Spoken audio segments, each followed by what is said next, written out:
দিনের শেষে কাজের পর যখন বাড়ি ফিরি একটা অন্যরকমই শান্তি লাগে।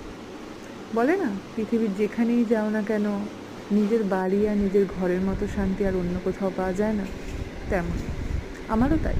যখনই কাজের পর বাড়ি ফিরি মনে হয় যেন মনটা শান্ত হয়ে গেল, সমস্ত টায়ার্ডনেস কোথায় ছুমন্তার হয়ে গেল। আর তার উপরে আজকে তো ওয়েদারটাও দারুণ, চারিদিকে এত সুন্দর বৃষ্টি হচ্ছে। আমার বৃষ্টি খুব ভালো লাগে, যে মনটা এমনিই ভালো হয়ে গেল। যা গরম পড়েছিল সেই তুলনায় অনেক শান্তি। তো কাজ থেকে ফিরে একটু ড্রেস চেঞ্জ করে ফ্রেশ হয়ে নিই, তারপর একটু নিজের সময় কাটাই। এই একটু রেস্ট নিই, একটু গান শুনি, একটু মোবাইল ঘাঁটি। আর তার উপরে তো আজকে আবার আমার কাছে একটা নিমকি আর চকলেট ছিল। ব্যাস, আমার বিকেলবেলা সর্টেড।